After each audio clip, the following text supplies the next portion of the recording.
Welcome, fellow traveler, to Geek Salad's Retro Movie Review from the Geek Salad Podcast. I'm Andy. And I'm Mike. And tonight we close out 2023 with a classic movie released in 1942. Bing Crosby's Holiday Inn, the movie that introduced the world to White Christmas. Yes. It wasn't White Christmas, it was Holiday Inn. Right, exactly, which is just confusing as hell. In fact, all the music in this movie is written by Irving Berlin, which is always hilarious that I feel like Jewish people write the best Christmas songs. Ironically, Bing Crosby sings White Christmas twice in this movie, twice in White Christmas, and none of them are solos. Right, yeah. Interesting. It's weird too because we were listening to it came up on the Christmas playlist on Christmas Day, and it was like, "What is with the whistling?" And I'm like, "Well, you see, in Holiday Inn, there's that's how he lets her know that he's in the that he's there on set in California." Yeah. And actually, the set from this one, I believe, was remade for White Christmas as well. I wouldn't doubt that one bit. But other than that, yeah. I mean there's certain similarities between the two, but not a whole lot. I thought there'd be more. I thought there would be more too. In fact, I wasn't, because I've never seen this movie before. I've seen scenes, and by scenes, I've seen the scene. Yeah. I hadn't even seen scenes. I'd heard about scenes, but I've never seen. Yeah, I first saw this movie yesterday. It was. I wasn't expecting as much of an antagonistic relationship between Bing and Fred Astaire. Yeah, Fred Astaire's kind of a dick in this movie, isn't he? He is. He's an absolute dick in this one. I mean, you do get a slight redemption for him towards the end, but for the most part, he's in it for himself. I wouldn't even call it redemption. He's just like, yeah, you win some, you lose some. Oh, look, there's the woman who left me. She's back. Yeah, well, she's even worse than he is, because she's straight up gold digger. Right. She's engaged to Bing. Oh, Bing wants to go on the farm. Oh, well, I'm going to move on to Fred. Fred's not as rich as the guy from Texas. I'm going to go with him. What's crazy to me, too, is that these guys are so ready, willing, and able to give up these careers that they've built. And keep in mind, too, they're reasonably young men. Yeah. At this point. I mean, I know Bing was in his 40s. And I think Astaire might have been like late 30s, which is weird because Astaire looks like 20 years older than. I think Bing was like always in his 40s. I don't know. I do know that Fred Astaire outlived Bing Crosby by about 9 or 10 years. Wow. Yeah.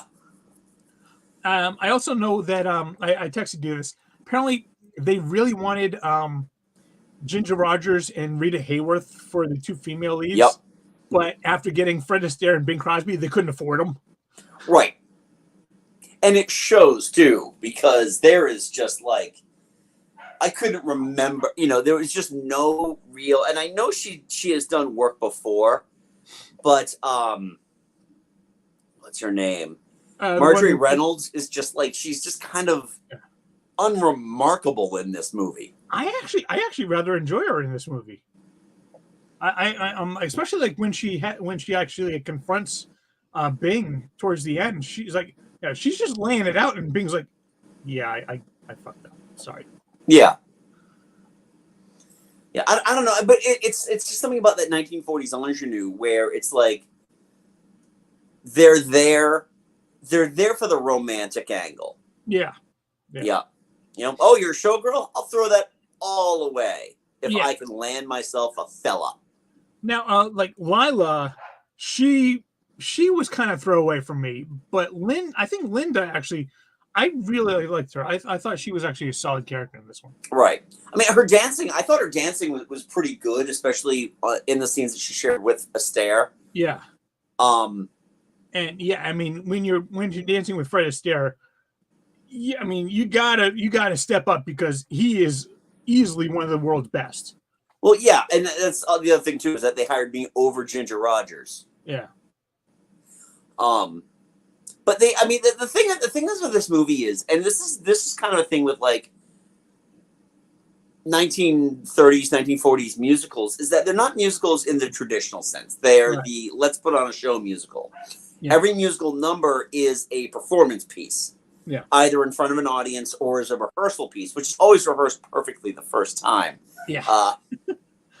And that's what I was thinking when they do like the whole Valentine's Day dance, and then they like jump through the heart at the end. I'm like, this is just a rehearsal. They're gonna have to replace that entire heart now.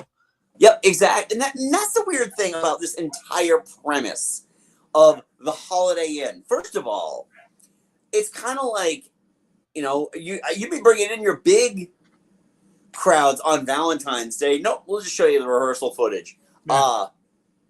Man, did they love Lincoln's birthday back in the 1940s? Lincoln's birthday and Washington's birthday. What was up with that? And it's like, Bing's counting down. We're just gonna call him Bing. I know his name is Jim Hardy, but we're gonna call him Bing throughout the entire day. And he's counting down these holidays, and it's like, in my wildest dreams, on my first pass, would never consider either President's Holiday or President's Day as like, okay, well, here are the holidays that we got to gear up for. Although, gift-giving holidays, nah. I did love Washington's birthday though. Like, I mean, I texted you. I was like, I don't know why they decided to do a French 18th century royal ball. The anachronisms in those costumes were destroying me inside. But when Bing kept throwing up the tempo and switching from I was dying laughing. That scene had me. It was hilarious. Yeah, that was fun, but it's just the overall look and feel of it's just like, yeah. Did you open a history book? Yeah, at all?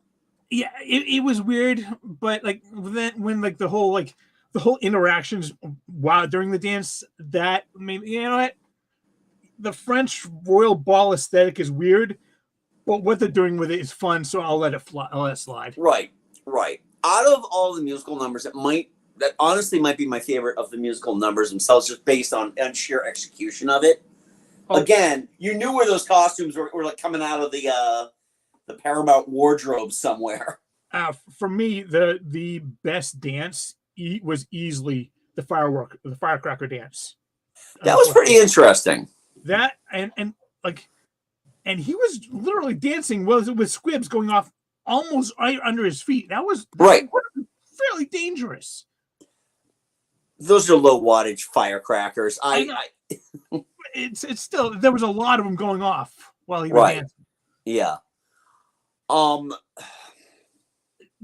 Should we tackle the elephant in the room? Let's, because it honestly, it puts a huge stain on this entire movie. And I know that with some rebroadcast, they cut the scene entirely. Which I'm fine with, because there is nothing in that scene that furthers the plot to all that much.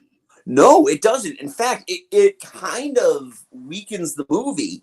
And that's the Abraham scene for Lincoln's birthday, which is just, all right, looking at it from a historical standpoint, in terms of what they were doing in movies then, I still would have probably had a problem with it then. Yeah. I talked to my grandmother, and she said a lot of this, like, it was never really okay to do that, but some people, audiences, found it amusing. Yeah, and you know what? As far as like minstrel blackface shows go, it could have been worse, because at least they weren't like completely denigrating. Right. Like, they weren't like going like until Linda. Linda shows up, and then all of a sudden it's like that I was this close to shutting it off, because her in that like the pig. That was really hard for me to watch. It was very hard. Disturbing. That was tough for me to watch. Watching Mamie sitting in the back, in the kitchen, of course, because, she can't mix with the white folks, singing possibly the worst line in the entire thing. Yeah. and not be like, I am going to burn this place to the motherfucking ground, you crackers. It's just how. Yeah, that It was really hard. it was really hard. There's a lot in that scene too. The fact that, and I was texting you while I'm watching, is like, why is the wait staff also in blackface? And then here's the kicker of the whole scene, is that originally, Jim and Linda weren't going to do it in blackface, and then Jim's like, "Hey, we'll just do this in blackface now. Here, let me rub this shoe polish all over your face." So this was a conscious decision. Then this was a last minute, spur of the moment. Hey, let's amp this up to 11. Yeah. Moment. I honestly think if I had watched this movie again, I'm gonna try and find one that had this scene edited out, because honestly, other than this scene, Yeah. I rather enjoyed the movie. I'm glad you enjoyed it. For me, it was a lot of, and this is just part of the thing with some old musicals, that of this era, the Hollywood musicals of the era, these were vehicles for the star. This was a Bing Crosby vehicle from start to finish. Even Fred Astaire doesn't play that much. Their chemistry sucks. Their chemistry is, I think I complained about this last year when we talked about White Christmas with Bing and Danny Kaye. They had a little bit better of a chemistry, even though I wasn't buying for 1 second that Danny Kaye was straight. But it's just like the chemistry between Bing and Fred Astaire is just, it's awful. And they benefited more when they were not put in the same on screen together. Yeah, Fred Astaire had better chemistry with the guy who played his agent. Yes. Who was honestly even an even bigger dick than Fred Astaire was. Yeah, and that's the thing too, is that this was a one-man show. This was the Bing Crosby show. I'll say Bing and Fred, because I think they gave Fred enough to do that it wasn't solely Bing, but he was the star. Right. Oh, absolutely. Yeah. No, that's the thing.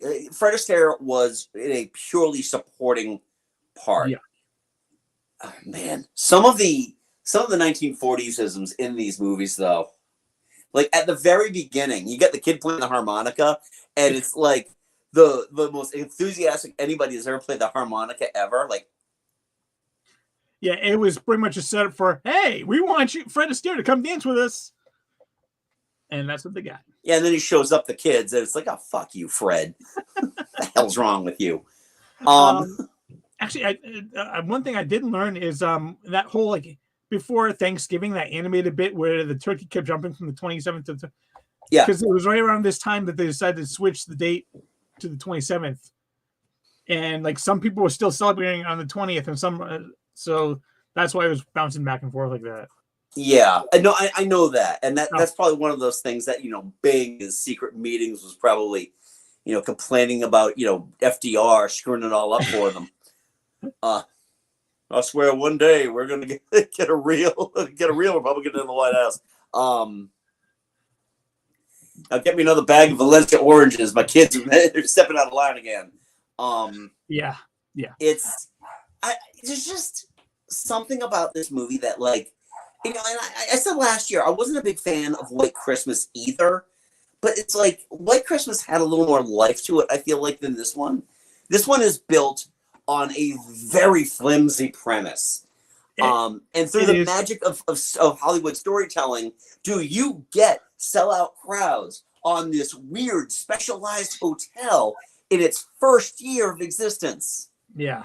I mean, yeah, White Christmas kind of benefited from having the story kind of based around the general. Yeah. And because the general was a fantastic character. Yeah. Yeah, this one is more of a kind of a love triangle mismatched thing, Cinderella story almost, but yeah. Well, White Christmas also had the benefit of an extra half hour of runtime, which I didn't care for it in White Christmas, but at least it gave us a little extra, like, we're pulling our showbiz strings to get people to come to this thing. Yeah. Whereas with this one, it's just like these people magically show up and It's but it was in Connecticut. It wasn't Connecticut. See, there were a lot of funny bits in this one, which did keep a smile on my face. So I guess that's Okay. kind of why I gave it a bit more of a pass. And yeah, Fred Astaire is a dick in this one, but he's kind of a dick that you still like. He's like a almost a charming rogue type character. You know what? I'd agree with that if I felt like they gave him more to do. Yeah, I mean, and like when I say like he had a redemption, like because at the end, after Linda confronts Jim and Linda says to Ted, okay, let's go to Hollywood, and he's like, look, if you really don't want, because I think even at that point after Jim's kind of blow up, even Ted was like, you know what, I went a little bit too far here. Yeah, he really does care for you. Are you sure? Yeah. And I think that's why he was like so nervous, like right before their wedding, because he was like, "Yeah, I'm about to get married to her, but I know she still wants him. So Right. if he shows up, I'm out." Yeah. And I think that's why he was so nervous. So. Yeah. Hey, can you hold 1 second? Keep talking. I gotta see. My cat's got into something. Oh, okay, sure. Yeah. Oh, but yeah, it's like if you take out that Lincoln's birthday scene, not only would it cut down and make it a little bit more, like pull it in under a half hour, but I really think it would make the movie a lot better, and I'd have fun with it. I'd have a lot more fun with it. I think it was. Okay. The thing I love most about like these old school Hollywood musicals is that the banter is just so snappy and witty and right on. Well, if you talk slow, you can't jam another song into your runtime. That's Yeah, but it I think that just a quick back and forth. It's a staple of those early Hollywood movies, and it's one of the things I really love about them. Yeah. Yeah, Irving Berlin's got a new American songbook he's got to put out, so you got to watch this movie. Talking just slows all that down. Hey, yeah. Interesting trivia, though, on Irving Berlin and White Christmas. He actually is the only person to ever present himself with an Oscar, a competitive Oscar. I didn't think you could do that. He was asked to, these are 1940s rules. He was asked to read, he was asked to present the nominees. And he won. Wow, I wonder if they actually aired that. It was 1942, so TV, it had been invented, but like it wasn't in people's homes or anything like that. Those are still like, those are the kind of things like you get like the radio feed later on. Yeah. I'm very honored to be winning this award and be recognized by my peers. To this country. I will name names and, to the House Committee on Un-American Activities. Yeah, it's not until the 50s, all right? What's that? That's not until the 50s. I know. Not like they were building up to that, but still. Yeah, obviously you and I have very differing views of this. And it's not that I don't love old movies. There's just something about this, and it's not like I don't like musicals. I love musicals, but it's not like this style of musical just, it's kind of rote. It's really the, hey, let's put on a show. Well, I don't know if we should. That's a great idea. Say. Yeah, I do tend to favor musicals that are more like standard musicals. Like I like Sound of Music. I love Sound of Music. But I don't know, just the witty, the banter, I think Bing and Marjorie Reynolds, I actually think they had pretty decent chemistry together personally. Okay. I don't think it was quite as good as Bing's chemistry with Debbie Reynolds. No, not Debbie Reynolds. From White Christmas. Oh, Rosemary Clooney. Or was it Rosemary Clooney? Yes, it was Rosemary Clooney, yeah. I think they had better chemistry. But I had nothing against Marjorie Reynolds. Okay. I think she and when she put her foot down, you felt it. So Yeah. I was down for that. Oh, they usually give her that one, that one moment of agency. And hell, even Mamie had that one bit where she was like, "No, I mean, I don't really agree with what she was saying, but the Yeah. message behind what she was saying, I actually thought was solid. Hmm. Like you have to tell them right. But yeah, Yeah. So, I mean, overall, I think you and I differ on this movie, but hey, you can now say you've watched Holiday Inn. yes. You've witnessed firsthand the wonder of Abraham. And you can say it as well. Abraham. No more living vicariously through Jim. No. Oh God. Well, that was Holiday Inn. We want to know: does this actually make it into your rotation of holiday movies that you watch? Have you watched this movie? It's on Amazon Prime, so And amazingly, I think it's actually got 100% on Rotten Tomato. that's got to be because there weren't a lot of critics that they have actual reviews for on it. Yeah, 25 critics reviews, Right. 100%. Right. Even like White Christmas was only like 77%, What? like that. Well, that's the thing too. There was a misconception. White Christmas was well received. White Christmas. I remember like looking at the ratings of it in the like the local like TV thing where they'd give star ratings for movies that were going to be airing on TV. This is like back in the late '80s, and it was always a 1 or a 2 star. Really? Yeah. I would think it would be at least like a 2 or 3. Nope. 2.5. No, 3. it was always a low rated film. I would rate So it at least a 3. Can't go back 35 years and look at old Boston Globe reviews and see what they thought of it. But Well, you can if you go to the library. Microfiche. yeah, that's true. Oh, I ain't going to do microfiche. that though. Yes. I'm too lazy. But so that was Holiday Inn. That ends our 2023. Thank you so much for joining us throughout a full year of retro reviews and our podcast. And next month, we're doing something a little different because we actually are kind of limited on the time that we have next month because I'm going to production for Something Rotten, a musical. After that, folks, the gray in the beard is going away. But we are we're going to be looking back at a couple of my top rated movies from 2023. So kind of a retro review because that was last year.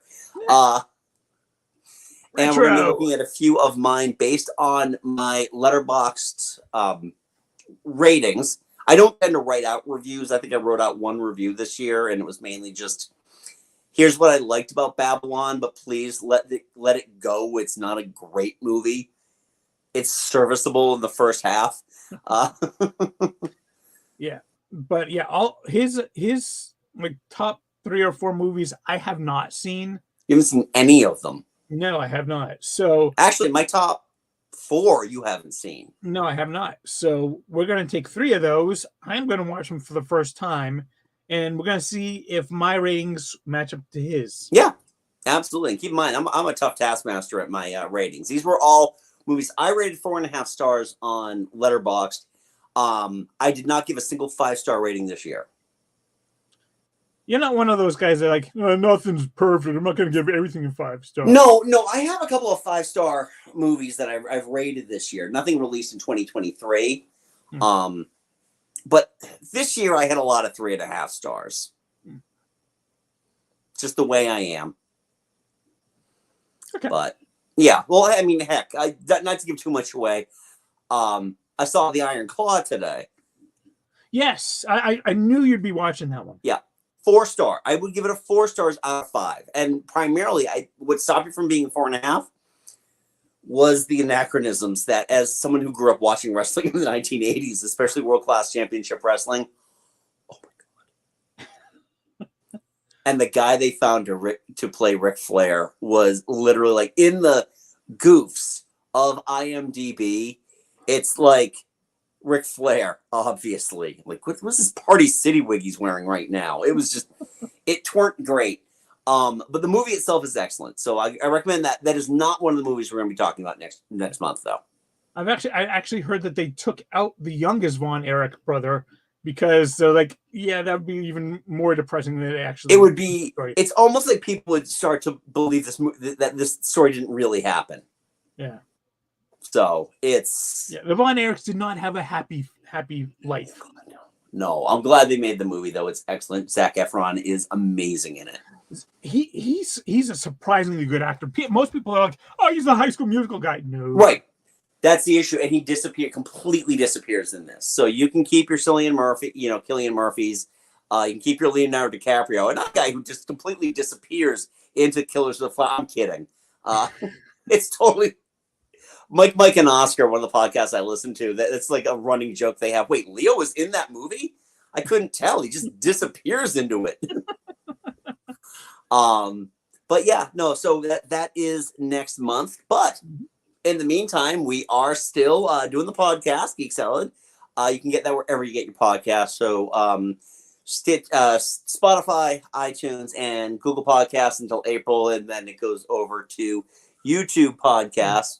Yay! And I actually just transferred all my podcasts from Google to YouTube. It's very easy to do.